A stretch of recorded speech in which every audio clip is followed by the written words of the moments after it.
Well, I didn't think we'd be back here so soon, especially not after finishing the retrospective a few months back. What can I say? If Pokemon is crack, then I must be a fucking addict. If you're new here, allow me to greet you by saying I fucking love Pokemon.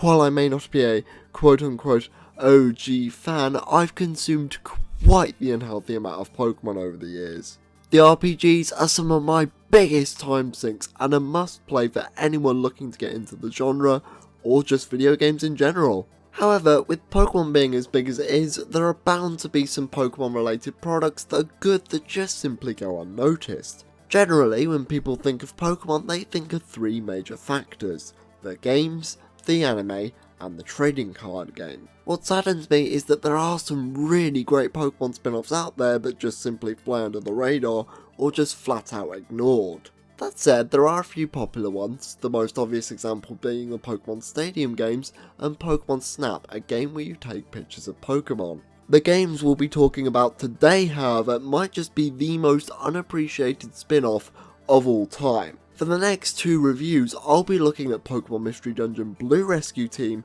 and the second game, Pokemon Mystery Dungeon Explorers of Sky. I have no plans to review Gates to Infinity or Super Mystery Dungeon at this point. I own them, but I haven't put enough time into them to actually give them a fair assessment. There's that, and no offense guys, as much as I love doing the Pokemon retrospective, I'm never doing a project that big ever again. Some of you who are more familiar with Pokemon Mystery Dungeon may be surprised to hear that Blue Rescue Team wasn't actually the first Mystery Dungeon game in the series. It was the first Pokemon variant, but the Mystery Dungeon series had actually been going on long before that, 1993 to be exact. Couldn't really find much in the way of development history. All I know is that the developers of the series, Chunsoft, made a deal with the Pokemon company and well, here we are. These games, much like the main RPG series, were a big part of my childhood and some of my most fondly remembered games. Game critics, on the other hand, didn't quite seem to agree with me, as this game got lukewarm reviews at best and trashed at worst. The fan reception was also incredibly divided. Those who do like it really do seem to like it, but on the flip side, the same can be said for the detractors. Now, if it wasn't clear enough already at this point, I'm in the Mystery Dungeon fan camp, or at least I am right now. Let's dive right in and hope for the best. This is my review of Pokemon Mystery Dungeon Red and Blue Rescue Team. Yeah, that's probably something I should mention. Much like the main RPG series, Pokemon Mystery Dungeon actually has two separate games. Pokemon Mystery Dungeon Red Rescue Team for the GBA, and Pokemon Mystery Dungeon Blue Rescue Team for the DS. I'll get into the differences as we progress throughout this review, but for now I'm letting you know that I will be playing the Blue Rescue Team version for this review. Before the game begins, you'll hear a voice asking you completely un-Pokemon related questions.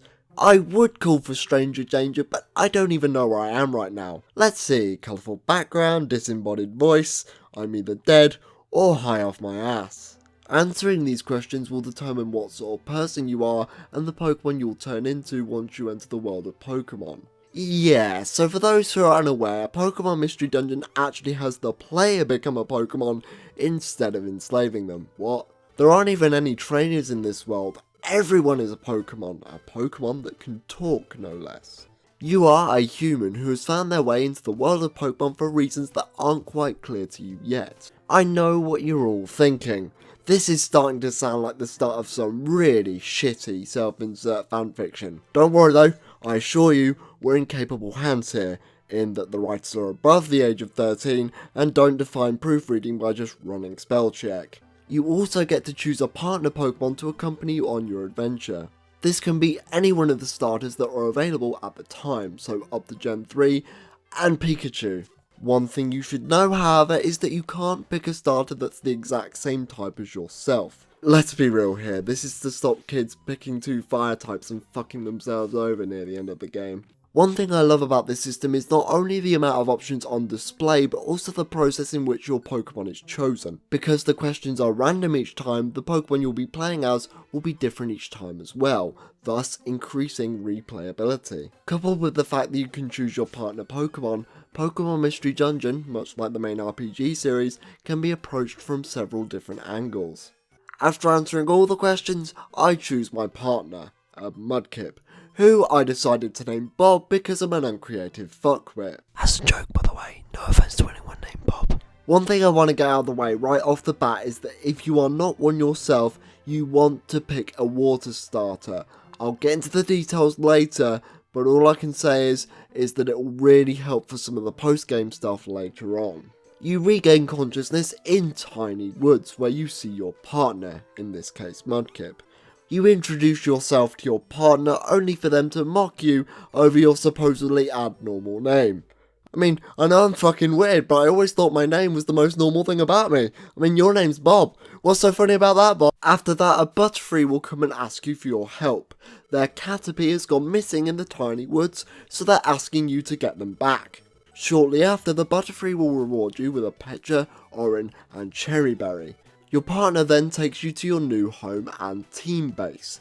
You see, after performing a successful rescue earlier, your partner wants you to start a rescue team. It's exactly as it sounds, a group of Pokemon go into various dungeons and perform rescue missions. The next few story quests that follow don't really have much of a major impact on the story, so I'm going to skip ahead a little bit. In between doing side missions and story quests, you'll be contacted by Gardevoir through your dreams. These visions don't add up to much right now, but their significance will become much more apparent later on. Eventually, you'll come across Team Meanies.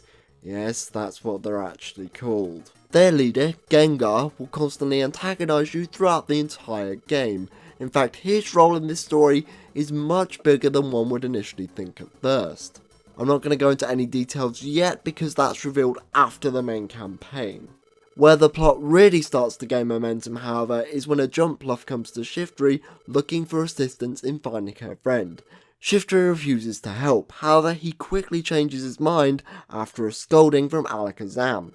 Alakazam's team consisting of Alakazam, Tyranitar, and Charizard. They're seen as celebrities of sorts, a symbol as to what all rescue teams should be like. I say that, however, but you never really get a taste of what their true power is actually like. We're just meant to assume that they're very powerful, which is fine on a base level, but they just end up blending in with the rest of the townsfolk to me. Hell, most of the time you're the one saving their ass, but I'm getting ahead of myself here. The Jumpluff then comes to your house a few days later, saying that Shiftry has not come back. They then wait until they get to the dungeon to tell you that a monster is lurking inside this cave. Said monster turns out to be a fucking Zapdos, who incidentally ends up kidnapping Shiftry. Ah well, never liked him anyway. Unfortunately, we still have to go over to Mount Thunder and save him, because thou must. Even though Alakazam's team are perfect for the job, our partner insists on getting us killed anyway. Ah, the beauty of friendship. Once Shiftry has been saved, albeit after Alakazam turns up, he then senses that you're not from this world. He recommends that we seek guidance from a Pokemon called Xatu on top of the Hill of Ancients. Xatu states that the Pokemon world is in grave danger and a massive calamity is soon to take place. This is all thanks to the presence of a cursed human. While this is going on, Gengar is eavesdropping from afar, ready to use this information to just generally be a pain in the ass. The next day you head into the Pokemon Square where the villagers are talking about the Ninetales legend. They will direct you to Wishcash, who gives you the basic rundown of the story. There once was a trainer and their Gardevoir. It was said if someone was to touch a tail belonging to the Pokemon Ninetales, they'll be cursed for 1,000 years. Said trainer grabbed the tail but ended up getting shielded by Gardevoir, who took the bullet for them. The trainer is then asked by Ninetales if they want to save Gardevoir. Unfortunately, the trainer had already turned tail and ran at this point. It was then said that one day this human would be reborn as a Pokemon. When that happens, the world's balance will go out of whack. Given that we've been contacted by a Gardevoir and there's also the fact that you're a human, all evidence points to you. The fact that you have amnesia is also a really nice detail, as you have no way of proving your innocence. Your partner starts to doubt you, and understandably so. I mean, I wouldn't trust me either.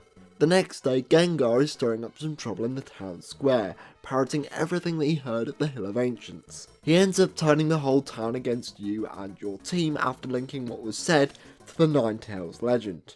At this point, all hell breaks loose, and the town comes to the collective decision that they will make Alakazam's team get rid of you. Alakazam gives you a day to pack your things and try and survive as long as you can. To paraphrase Liam Neeson, he will look for you, he will find you, and then when he does, he's going to kill you. This leads to one of the most touching scenes in the entire game. Before you head out on your journey to find out the truth about the legends, all the Pokemon you've helped thus far will give you a send-off. Even Pelipper, the guy who delivers your mail, is sad to see you go. Even the fucking mailman loves me.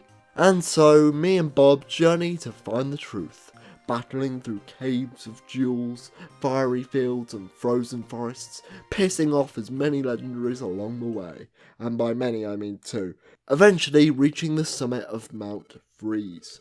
Before you get a chance to catch your breath, Alakazam and his team have come to hunt you down at last. Suddenly though, this opportunity for an awesome boss fight is wasted by Ninetales, the exact same Ninetales from the legend. She spills the beans and tells you outright that you are not the human that the legend refers to. Overjoyed, you and your partner head back to Pokemon Square, where you find that Gengar is once again up to his old tricks. He tries to turn the whole town against you by saying that you have no evidence to support your claims. How very fortunate for us then that Pelipper should come by to deliver an extra special issue of Pokemon News, saying that Alakazam witnessed the whole thing and that Gengar was just being a massive knob jockey the entire time. Alakazam's team is not present because just before you left for home, massive tremors started to occur. Said tremors are being caused by Groudon in the Magma Cavern, a dungeon that is said to be one of the most ruthless in the game. Trust me, it isn't. Days pass and not a single word is heard about the state of Alakazam's team, so rescue teams from all across the globe come in to save them. A team consisting of Alakazam, Octillery and Golem is sent in to crash the place down and with a bit of luck, bring Alakazam back home. I think you know where this is going. It doesn't fucking work. Oh fuck, they're gonna send me in, aren't they? Alright, I'll pack my things. Fucking useless piece of shit. When you reach the depths of Magma Cavern, you find out that both Charizard and Tyranitar were wiped out by Groudon. Alakazam being the only one left standing, but even he gets knocked out in a flash of light. This moment of triumph would have been much better in my opinion if we actually got to see what Alakazam's team were capable of, as I mentioned earlier. Something more akin to Mega Man X, where we're thrown into a battle with no chance of winning. I mean, from my perspective, we've dealt with most of the trouble before they've even got to the scene of the crime. Mount Thunder's Zapdos battle is a great example of this. In fact, we had the perfect opportunity for a boss battle at Mount Freeze, seeing as how we were building up to a fight, and then Ninetales interrupts the battle. I know the game sees this as a big surpassing moment, but from my perspective, I've already done most of what Alakazam can do, and I'm a fucking Cyndaquil. Apparently Mystery Dungeon is working on anime logic. Like before, you have little time to celebrate your victory because Xatu contacts you saying that there's a massive meteorite that's about to impact the Earth. Or at least I think this is Earth. I'm not really going to have that conversation because I really don't give a shit. He says that the only way the meteorite can be destroyed is by using the power of Rayquaza on top of the Sky Tower. This dungeon is usually inaccessible without using the HM Fly, but Xatu and Alakazam are going to construct a teleport gem to make the process easier. Before setting out, however, you decide to rest up because, you know, the apocalypse can wait another day. While in a deep sleep, you appear to be under the influence of a nightmare. Turns out it's Gengar fucking with you again with his Dream Eater. He ends up getting scared off once the spirit of Gardevoir comes to pay you a visit. She wishes you luck on your final adventure. Final is right, because once the day is saved and everything said and done, you will be forced to return to the human world and leave your partner behind. With this knowledge, you use the teleport gem to get to the Sky Tower and confront Rayquaza. He's hesitant to help you even after you beat the shit out of him, but then he quickly changes his mind once you tell him to look up. Rayquaza uses his Hyper Beam to destroy the comet, but before doing so, he tells you to take control of your own destiny. We then get this incredibly strange scene of your character being knocked out cold and Gengar dragging you over to the dark side. In an odd turn of events, however, he ends up dragging you the wrong way, suggesting that there is actually a good side of Gengar in there somewhere. When you wake up, you find yourself at the Hill of Ancients, where all your friends are there to greet you. The party is cut short when Gardevoir shows up, saying that your role as a Pokemon has officially come to an end, and you know what that means. Your spirit is carried away, leaving your partner and all your friends emotionally destroyed. As your spirit is carried up into the vast reaches of space, you hear a voice saying that your friend is devastated, and that if you wish very, very strongly, then perhaps one day we will meet again. The credits roll and the victorious sounding melody of the Pokemon Mystery Dungeon theme starts to play. This ending, man, this fucking ending. I don't care how many of my man cards I lose for saying this. This ending legitimately made me sad. I mean, even now, this recording hurts me. The juxtaposition of your victory and your inevitable departure is great. The music captures the emotion perfectly, and the fact that your partner didn't even know until the very last second is just heart-wrenching. Fucking heart-wrenching. In fact, it's so good that one might accuse Pokemon Mystery Dungeon Explorers of Sky for being a cheap rehash. I don't think so, but we'll get to that in the next video. After the credits, you see text saying that you don't want to go and that you want to stay with a truly irreplaceable friend. Sure enough, you take Rayquaza's advice and you reappear in front of the team base that you worked so hard to complete, ending Pokemon Mystery Dungeon Blue Rescue Team with you and your friends happy for your return. That said, there are still a lot of unanswered questions. More specifically, if we aren't the human in the legend, then who is? In the post-game, Gengar will for some reason show up at your doorstep. He asks you to take him to Murky Cave to help make amends for something that he did in the past. When you reach the end of Murky Cave, a disembodied voice will ask Gengar if he can answer a set of questions. If he can answer them honestly, then the curse will be lifted. I think you see where this is going. Because Gengar is a bullshitter and we all know this, the voice asks you to answer the questions for him. As you can probably guess, this does not bode well for Gengar. The voice is about to say the curse cannot be lifted until Gengar bursts out crying out of sheer regret for abandoning his old friend. Jesus Christ, man, it's a Pokemon game, why does it have to be so sad? Gardevoir's curse is lifted, but at the cost of her memory being completely wiped. She won't remember you, and more importantly, she won't remember Gengar. So yes, while Gengar does atone for his actions, there are lasting consequences, which I like. Gengar isn't bothered by the fact that she doesn't remember him, he's just happy to have his friend back. From that day forth, he vows to treat her better than he ever had done in the past. So there you go, Gengar wasn't as much of a bastard as we all thought he was. In reality, I don't think he meant to hurt Gardevoir at all. In fact, it's heavily implied that he ran from Ninetales out of fear. It's still a dickish thing to do, especially since somebody just took the bullet for you, but in a certain sense, I do feel for him. Anyway, that's enough story time, let's get on with the game. Pokemon Mystery Dungeon, bar the Stadium games, in my opinion is probably the most accessible spin-off to those who are used to the main RPG series. Allow me to explain. Pokemon Mystery Dungeon is a dungeon crawler. Each dungeon has a certain amount of floors. To progress through the dungeon, you'll need to find the stairs on each floor. Items, dungeons and map layout are completely randomised each time, procedurally generated if you will. On each floor there'll be Pokemon lurking around at various points, some roaming, some stationary, some sleeping. Each of your movements is in real time, so when you move, so do the other Pokemon in the dungeon, wherever they may be. By pressing the A button you can do a standard melee attack, though I strongly advise that you do not use these attacks unless you really have to. Instead, by pressing the X button, you can access a list of 4 moves, much like any other main series Pokemon RPG. The rock, paper, scissors deal is still here, so fire beats grass, water beats fire, grass beats water.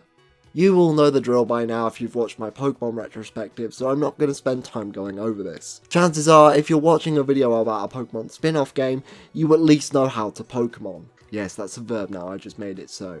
However, what I will highlight is different uses for certain moves compared to that of the main series. You wouldn't catch me dead using moves like Smokescreen on my Pokemon, but in Mystery Dungeon, it is the reason why I love playing as Cyndaquil. In the main series, Smokescreen only lowers your opponent's accuracy by one stage. In the Mystery Dungeon series, Smokescreen will make it so that all of the opposing Pokemon's moves are completely ineffective, even stat-up moves. Pursuit is pretty much a broken version of Mirror Move. If a Pokemon uses Pursuit and another Pokemon hits them, so long as the Pokemon lives, it will deal the exact same amount of damage as the last attack. Agility will make it so that the Pokemon who uses the attack and anybody surrounding them can move up to 4 times per turn, depending on how many times the move is used. Consecutive attacks such as Bullet Seed do so much more damage than they do in the main series, which I don't mind at all. Except when it's being used on me, then it's fucking annoying. Finally, moves such as Flamethrower could be used to attack Pokemon from a distance, giving you a tactical advantage.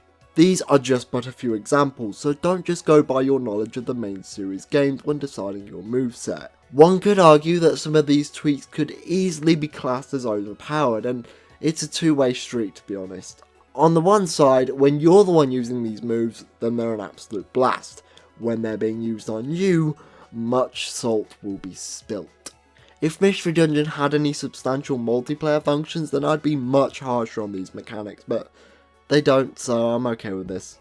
What might be intrusive to some is the fact that you have to keep going into the menu to select your move each turn. You can hotkey one of your moves by holding the R button and pressing A, but again, this is only for one of your moves. This is a problem that was only recently corrected in the 3DS games, and that is one aspect I can say I love without hesitation.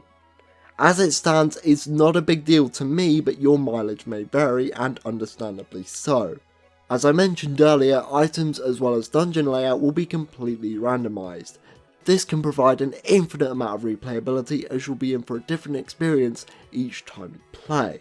This could also mean one of two things. You'll either have the greatest run of your life, picking up all sorts of TMs along the way, or the game could just decide to bend you over a bathtub. Exhibit A, Monster Houses. A monster house is when a horde of Pokemon drop down from completely fucking nowhere, without any warning.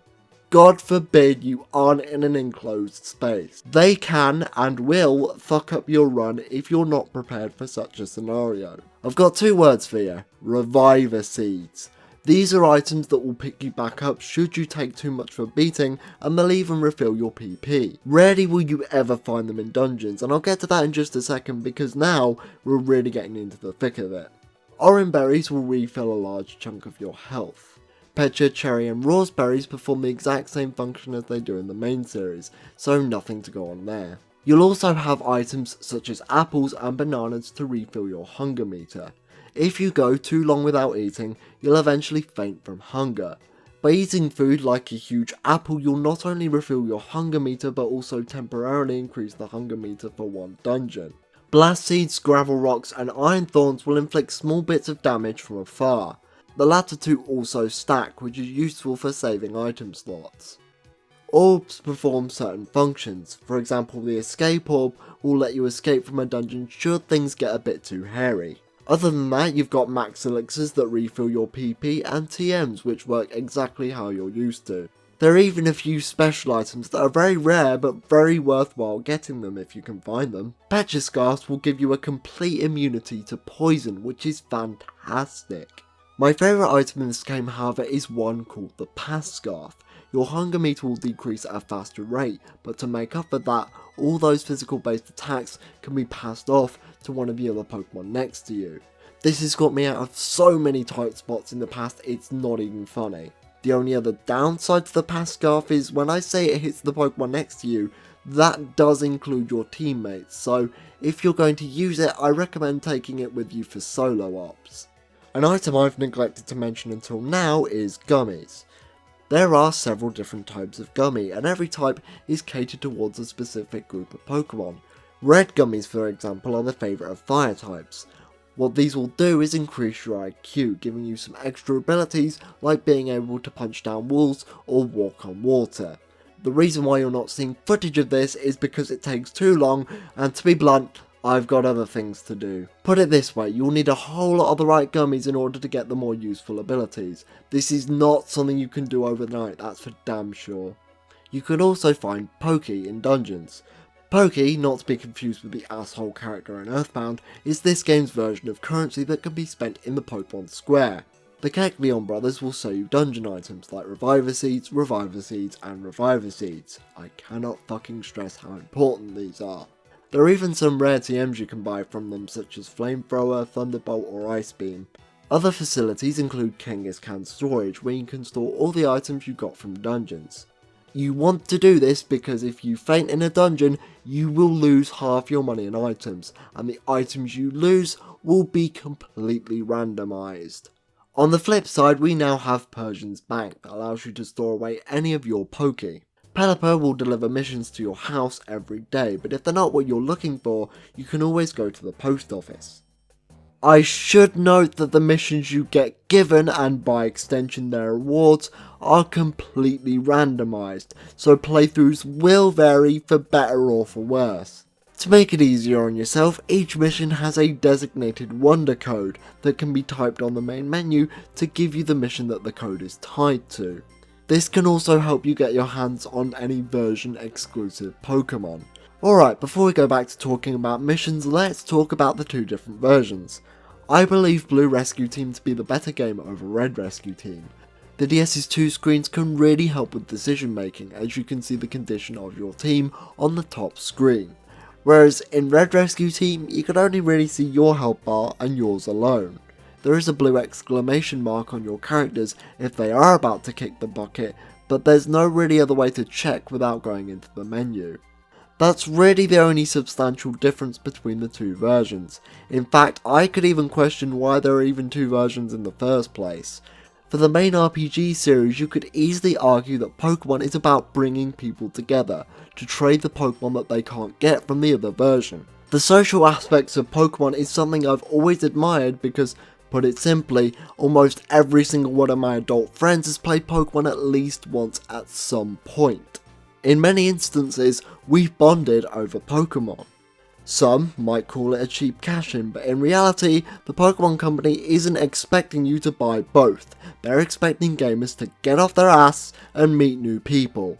Not buy two Game Boys, a link cable and both versions of the game. Not that I'm speaking from experience, of course, because what sad, lonely, socially insecure fucker would I have to be to do that?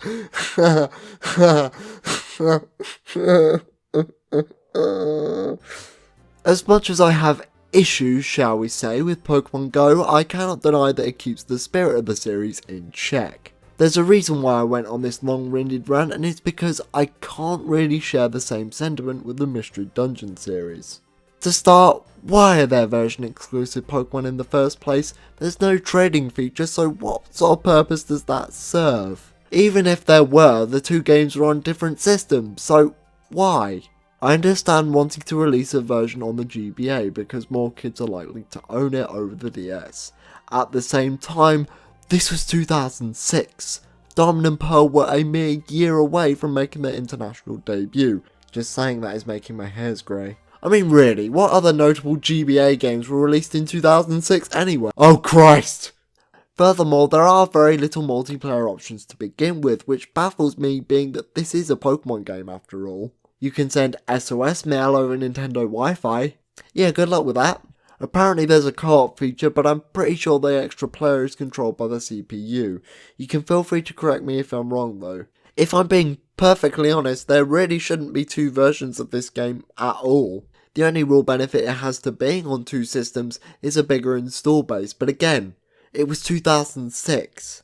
Further compounding this fact is the little to no connectivity between versions. I will always defend the two version concept by its social aspects, but with this game, I'm not gonna lie, it feels slightly greedy. I wouldn't have had a problem if they didn't lock certain Pokemon behind Wonder Mail codes. Which brings us to recruiting Pokemon.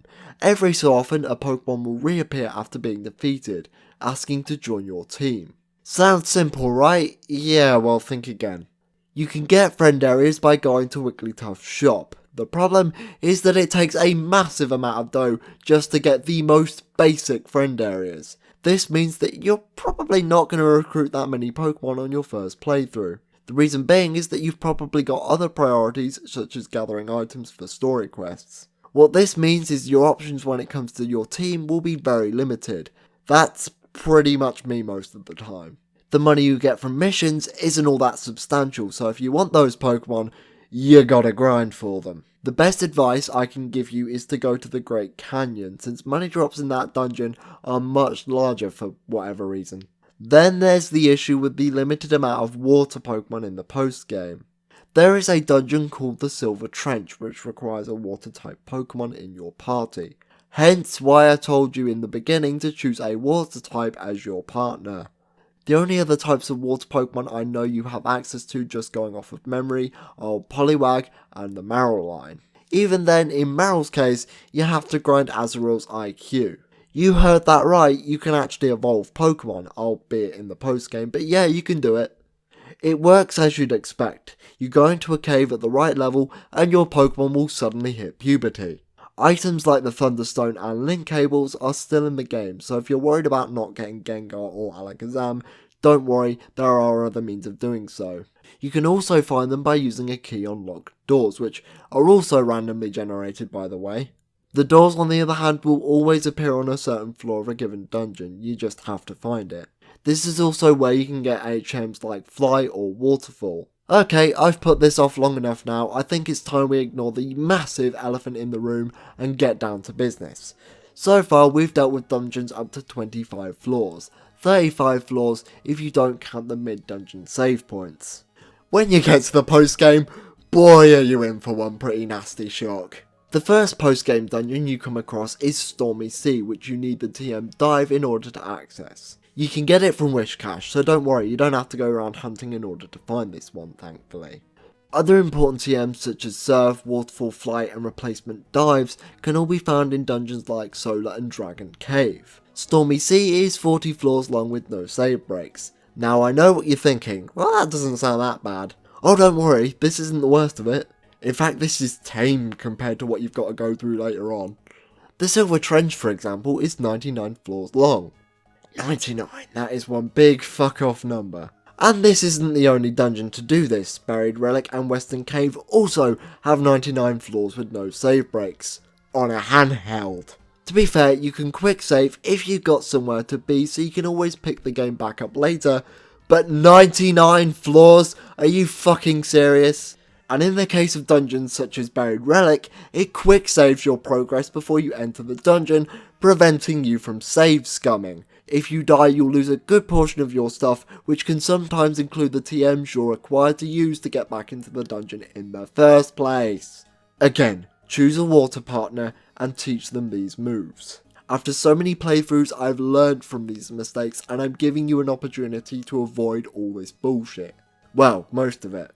Okay Jack, 99 floors is a huge ask, but what's the point of doing them? Well, if you wanted to recruit legendaries such as Kyogre, Lugia, Ho-Oh, Mew, Mewtwo, and the works, you are required to go through these dungeons. To be fair, in the case of Lugia or Kyogre, the developers raised the recruitment rate to a pretty high percentage. Lugia I'm pretty sure is a guaranteed recruitment, so at least they throw you a bone in that area. Ho-Oh, but more importantly, Mewtwo, you cannot get on your first time, regardless of how lucky you think you are. Oh, they're guaranteed the second time for sure, but the first time the game pretty much tells you to go fuck yourself. This wouldn't be so bad if Mewtwo wasn't tucked all the way down in Western Cave, you know, the dungeon with a whole bunch of high level Pokemon, and oh yeah, 99 floors! What would also have helped to alleviate the pain is if A, I had mid-dungeon save points, B, my teammates weren't so fucking dumb, and C, I could actually have more inventory space to work with. Let's start from the top. I don't think it would have been much to ask if I could have had, say, one save point every 30 floors or so. Especially when these dungeons can go on for almost 2 fucking hours. I'm not even joking. As for your teammates, I will be fair to the game here. A smart CPU is not something that's easy to program in this sort of game, and I think Chunsoft knew this. They allowed you to customize what your team does. For example, you can select what moves you want them to use by switching off the ones you don't want. Pro tip, never give your partner Pokemon a move like Sword Stance, it will spam the fuck out of it. You can scroll into the tactics menu to tell your teammates whether you want them to go on the offensive or stay behind and remain defensive. When in an escort mission, however, it is a completely different ballgame because you don't have such options. In addition, the Pokemon you have to escort are completely frail and will die very easily in just 1 or 2 hits. To further add to my frustrations, sometimes they'll just wander off on their own. When this happens, you might as well quit the current mission because the only way they're coming back is in a body bag. Most of my issues, however, are mostly tied to the inventory system. Speaking of, in this game you have a toolbox that can hold 20 items. Now that may sound like a lot, but let me tell you, it really isn't, especially when you take into account your food items, max elixirs, the required TMs, oh and of course reviver seeds. Taking this into account, you're probably only going to have enough for 7 or 8 reviver seeds max. Coupled with your partners acting like idiots, monster houses, oh and of course 99 floors, you might as well not bring anyone with you at all. Even after all that though, why is it that I still love this game as much as I do? Honestly, that's kind of hard to pinpoint for several reasons, and not because it's a bad game. As I stated earlier, while some of the missions can leave a very bitter taste in your mouth, there are other times where it can go spectacularly well. It's a luck of the draw mechanic, and it's a big reason as to why I go back to this game at least once a year. Your mileage may vary however, and that's perfectly fine. 8-year-old me also really enjoyed constructing a team of his favourite Pokemon. Some, like the Johto Pokemon, were not readily accessible in Gen 3. I adored the more mature take on a Pokemon story, and at points it even left me pretty emotionally moved. Apart from that though, unlike other spin-offs, this game actually takes several cues from the main series to provide us a fresh take on the formula while still providing some sense of familiarity. That, in my eyes, is symbolic for what a great spin-off should be. Bar a few clunky mechanics here and there, I think the real-time dungeon crawling gameplay works really well and is no doubt the reason why this series is still alive and well today.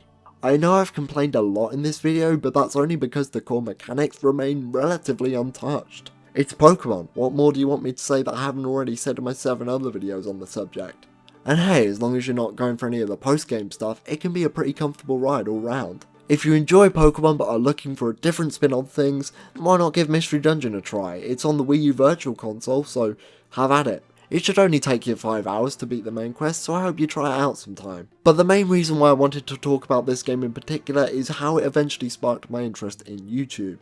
See, I couldn't get all the legendaries as a kid, no matter how hard I tried.